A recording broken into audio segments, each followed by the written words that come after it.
Contaminated drinking water kills countless children every day. You can help stop death. Visit lifetoday.org/water for life to give clean drinking water today. I just want to do God's will. The kind of revolution that the world needs is a Christian revolution. If you want a miracle, you've got to expect it to happen. You're the recipients of God's grace and God's blessings, and you rejoice in that reality.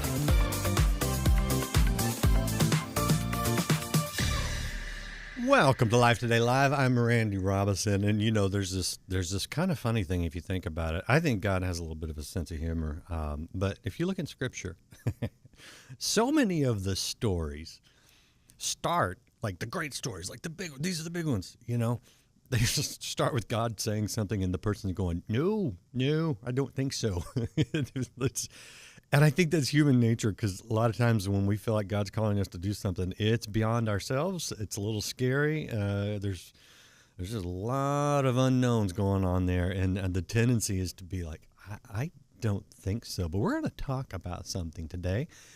And that is the journey of yes, which, as you can see, is the title of a book. And that book is available as of today, so you can go get it when you finish watching us. But the author of that book joins me today. It's Brenda Palmer. She's a lot of great things. She's a teacher, a Bible teacher, speaker. She hosts a podcast called Life in Perspective that you can check out. But she's got a little insight. She's going to walk you through your journey of yes today. Brenda, welcome to Life Today Live. Good to see you. Hi, Randy. Thank you for having me. I'm excited to have this conversation with you. Are you still on your journey of yes? Yes, it doesn't end. It doesn't? It doesn't end. Yeah. So tell us just a little bit, so people who aren't familiar with you and your work, a little bit of your journey. Yeah, so I currently live in Los Angeles, California, but I was born and raised in Chicago. I think it's the greatest city in the world. I'm the youngest of 10. I'm the baby. My parents are pastors, so I grew up a preacher's kid, and actually wanting nothing to do with ministry. My background is in entertainment. I wanted to be a producer and create films and TV shows, which is why I live in LA. I didn't know I would move to LA and become a Bible teacher and travel the world to share the gospel. It feels like the complete opposite of what you moved to LA for. But I just feel like my life has just been a journey of saying yes. And so moving out here in LA, I have had the opportunity to work in entertainment, but I feel like God used that just as a foundation to really get me to do what it is that he wants me to do. And so I get to, I would say, vacillate between the entertainment industry and faith culture and sharing the gospel. And I had to do that in cool ways by inviting people from the entertainment space into their journeys of yes. And so I would say my life is just a testament to a girl who said yes to follow Jesus. And so... Well, no, it sounds like you're a missionary. Yes. I feel like I say that and I'm like, I feel like people think that you have to leave the country to do that. But I would say absolutely my mission field is maybe entertainment. So yeah, I would own that. I would say I'm a missionary. Yeah, well, you are on mission, as we all are, whether we realize it or not. It's just great that you realize it. So here's something kind of funny. I didn't know this until you started talking, but you and I are a lot in the same boat, because my dad's a preacher.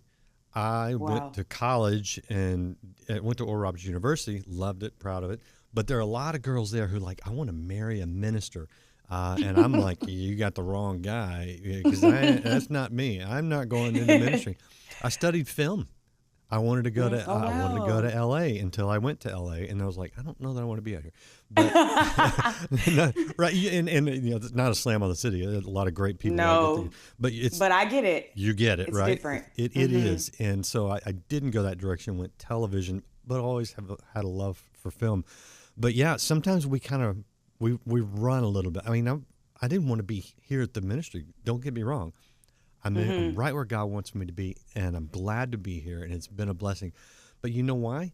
It's because I said yes to God. I think this is the same thing you're doing. Absolutely. Yeah, and I think sometimes we say yes with the caveat thinking it's going to lead to the thing we actually want. So we're like, okay, okay, God, I'll surrender right now, but that means I get to do what I want to do later, right? Right, and right. and it's like, no, actually it's saying yes to whatever God's plan is. And oftentimes for me, it meant walking away from the things I dreamed about. Yeah. At the height of my career, I started a production company. I just started to get projects out here. And God's like, okay, love that. So great for you. Let's pack it up and move to the Inland Empire, which is like almost 3 hours away from LA. And I joined staff at a church. And he's like, leave LA in LA. And I'm like, this makes no sense. This is why we are here. Yeah. And it's like, no, walk away from it. And in hindsight, I'm like, the entire time God was building a plan. My first couple of months in LA, I ended up getting involved with a network called the Hollywood Prayer Network, where basically it's all the people who work in the entertainment industry, but they're all basically missionaries and evangelists. They're all Christians and believers, and sometimes they're hosting Bible studies on the lots. And I got involved in that program, and they sent me through a 6 week training on how to share the gospel in Hollywood. And I was like, I was thinking about that the other day, going, God always knew what he was doing. He just was disguising it, thinking I was getting closer to the industry. He's like, no, maybe, but for my purpose and my plan. And I wouldn't trade this journey for anything in Yeah. the world. Yeah. Yeah. I totally hear you. I will say though, when me coming back to work at my dad's ministry, like I didn't want to work for my dad. Nothing against him. It's just it's a father-son dynamic, the family thing. And I had to move states, because I was living in Oklahoma at the time and having a great time doing just the best I'd ever been doing. And my yes started with, oh no, no, no, no, no, no. Really? And that kind of thing. And literally I couldn't sleep for several days until I finally, because my heart was always, yeah, God, I want to follow you. I just don't want to do that. Yep. So was your yes a little reluctant? Oh, very reluctant. I remember maybe like 2017 where I started to feel like that tug that is undeniable, Hmm. where you've been able to ignore it for a bunch of years and God's like, okay, now I need a return on my investment and now is the time. And I remember going through this process of saying like, no, God, I'm gonna prove to you that I'm not the one you want. And so I ran, I did all the things I thought would disqualify me. I'm like, no, I'm not your girl. And I feel like God pursued me even stronger. And I think that was the defining moment for me where I was like, I think a God who would pursue me even when I'm trying to run and do all the things that I feel like make me unworthy. And he's still after me. I want to know a God like that. And I want to walk with a God like that who doesn't change his mind about me. So then it felt worth all of the things I had to surrender. And so I started to get serious about it and just kind of decided that wherever this journey takes me, like I'm all in. Yeah. Yeah. Okay. You and I, again, very similar in that regard. But I think for some people who are like, I have no idea what they're talking about. Like me, I'm guessing that you had a foundation of faith and ultimately a commitment to God. And so there was something there to build on. Is that? I Yeah. mean, you were raised in the church. I'm guessing there was something there. This wasn't like just completely out of the blue, right? No, for sure. It was definitely a foundation, but I would say kind of a switch in the story is right before I step into this ultimate journey of yes and leave Chicago and move to LA, I experienced a betrayal at the hands of my pastor that I was serving at the time. And I feel like that unraveled everything I thought I believed in. Mm. So it was almost like God allowed what I thought was a sure foundation kind of be crushed and he rebuilt it on intimacy with him. So whereas I could stand on my parents' faith or the faith of even what I was developing because I was serving in church, it was almost like God found the cracks in it and he was like, okay, I'm going to allow this to crumble so I can build it with the surety that no matter what I face that contradicts who I know God to be, that I won't walk away from him when things get tough. Yeah. And so I would say that it didn't come out of nowhere. I had the foundation of like, I believe in God and I know he's real. But I think everything outside of that crumbled. Mm, And I think I had to go through a journey where God was like, it's you and I'm going to introduce you to who I am. wow. And so I would say, although I grew up as a PK, I would say I didn't really meet God in a way where I could say, oh, I know he's real. I know all these things that people have been talking about since I was a kid is real, until that moment where it was like I had nothing but God. So I went from Yeah. journeying through anxiety and depression and watching God take me by the hand and walk me through it, where I went through days of not wanting to get up and feeling like I had nothing to live for, to just experiencing a joy that can't be explained. It's like Mm, I saw the shift. And so that is why I can say, like, no, no, no. God is real and I mm. know it, because without him I wouldn't be here today. Yeah. Yeah. Well, my pastor had an affair with the babysitter and had to step down. So, Wow. I- Yeah, yeah. wow, Randy, we've lived very similar lives. Isn't that wild?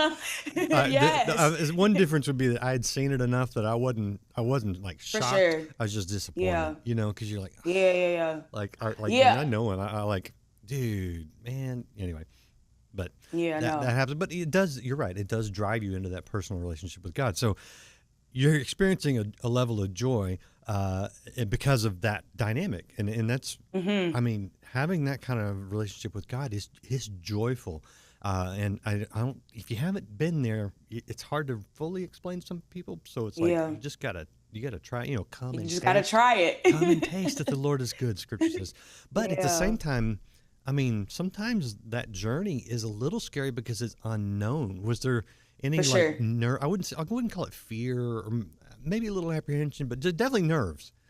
Was it a Yeah, little? Yeah. and definitely, absolutely fear. Okay. Because I have no idea where this is gonna lead. So, in 2023, I was on staff at a church on the journey to become a pastor, and maybe a month before that was gonna happen, God was like, "It's time to go," and I'm like, where are we going? Like, Yeah. this is Right. my life. I've Where are we going? settled in this. Like, this is absolutely the thing. Like, you've disrupted my other life to bring me here. And now I'm like, this is my life. And he's like, no, we're going again. And I just remember God asking me, will you trust me? Yeah. And that was all I had. I didn't have a plan. I packed up my apartment, put everything in storage, and just lived as a nomad for an entire year. Mm. And just each day was like God giving another instruction, and each day was like God providing manna to the Israelites, was how I was surviving life, because I didn't have a job. I just walked away and decided to trust God. And that year, like when I look back on it, I'm like, that's the best year of my life. Like, I have so many memories, God doing like the absolute impossible, like waking up, seeing $4 in my account the day I'm hosting an event, and then watching God cover the event and cover my bills for the rest of the month, just because people were getting unctions to be obedient. And so Mm. it absolutely comes with the fear of the unknown. I think that's one of the largest reasons we don't obey God, is because we don't know where it's going to lead us. Yeah. And so I would Good. say that the journey of yes has just been this invitation to walk with God so many times, where I develop a trust that gives me the ability to keep saying yes. I never know what it is. Like, I never know where it's going to lead. I'm always like, what is happening? Why is life this way? But I feel like I get to rest in not knowing, because I know the God I'm following and I'm walking with. Yeah, and something else that's really, really important. Do you know who Johnny Erickson Tada is? You familiar with her at No. all? No. Okay. She was in a diving accident as a teenager, left a quadriplegic, so she spent her whole life in a wheelchair, Wow. only able to kind of move her head, all sorts of issues. But I was talking to her one time, and she was talking about her dependency on God. I mean, she's dependent on other people on a daily basis, which has been Yeah. hard for her to have that dependency. But she said that she was thankful that she realized how dependent on God she was every single day, because a lot of us, we don't realize it. We think we're doing it on our own. I mean, Yeah. and I'm grateful for everything I can do on my own. I just, but when you lose sight of that, um, it's not good. I mean, that's why God had the Israelites in the desert having to gather Yep. manna every single day. That's something that that you learn that can never be taken away from you. No. That Yeah, absolutely. And it's what it's like I think there's a part of me that thinks it's for a season. I'm like, okay, God's trying to teach me a lesson. And I'm learning that it's not a lesson. This is like the life he's called me to live. yeah. And it is uncomfortable because I would say like even though I'm the youngest of 10, like I used to pride You myself used to. on being self-sufficient and like independent and not having to ask anybody for anything. Like when I left for college, I pretty much have been an adult since then. And I took pride in that. And I feel like God's like, let me like remind you, even with having good jobs and opportunities, God is still the source. Those things are only resources that serve him and his purpose in my life. And so what I've come to learn is whenever I lose sight of that and God's like, oh, I think that you think your stability is in this thing. He's like, give me that. And so even now, like with a book out and living this seemingly amazing life, I'm still here to tell you every day I am still living dependent on the Lord. Like there is not, it's a very short leash of like, okay, you can go do that. But remember, like your dependence relies on me. And so it is uncomfortable, but I'm grateful because I can truly say that my desire to say yes is not because of what I get out of it. It's because of the God I get to meet through it. Yeah, I love it. So true. All right, this is the book, The Journey of Yes, available right now today, wherever you like to get books. You can go pick it up. Brenda will help hopefully walk you on your journey of yes. And there's this sort of, I don't know if it's a tension necessarily, but we talk about dependency on God, and God provides the manna every day. He's faithful to do that, but there is a responsibility on our part. In other words, to take the Israelites in their tents, if they didn't get out of bed, go outside, gather the manna, then they wouldn't eat. So, yes, we're 100% dependent on God, but at the same time, we're responsible to act in obedience. How much has the doing and not just hearing from God pushed you further down the road in your journey? Ooh, that is so good because I think a lot of times people are like, I'm listening and God's not saying anything. And I'm like, God is right in the last instruction you didn't do. Right, Like, exactly right. that he is right there. And I love that you said that because I feel like sometimes I've taken journeys where I don't get the next instruction until I complete the one before. That's so true. And it has been so key. Like, even with leaving my job, I kept saying, like, God, what are we doing? Like, what are we doing? And it was because I was holding on to an apartment just in case I heard the Lord wrong. I was like, I have this apartment over here that I haven't moved in yet, but I also haven't canceled it. And it was just waiting there. And I'm like, God, I need confirmation that this is what you want me to do. And he's like, yeah, there's something you haven't done yet. And the moment I sent an email and told the apartment complex, like, hey, I'm actually not going to take this apartment, the next instruction came almost immediately, like minutes later. And I was like, wow, God. And he's like, yeah, it's on you. So I love that you said that because we like to put the weight on God, and it is the weight on God to accomplish the outcome. But there is a responsibility that I have to take the step toward the thing God is calling me into. It's not like God's calling and I get to look at him until he maps out the plan. It's like, no, my steps are ordered, but they are ordered as I take another step. And as I take one step, the next one unfolds. But it is very much not a passive process. It is extremely active. And faith without works is dead. So yes, I believe in what I can't see, but I also have to put some action behind what I believe in order for it to come to pass. What have you seen on your journey that, I don't know, maybe jumps out? It's been fun, been surprising, because I know it hasn't been boring. No, it hasn't been boring. I would say, I think one of the things I'll always hold in my heart is I got to preach at the Potter's house. And as a church kid, the Potter's house feels like Madison Square Garden. And I'm like, this is crazy. You're supposed to say the forum or something like that. Because I'm in. No, yeah, but Madison Square Garden is like the place every artist or entertainer wants to sell out. They're I sold out the Madison Square Garden. But yeah, like I think that served as a marker in my life because It happened like July of that year, but in January, I had the opportunity to produce that event, and God told me to walk away from it.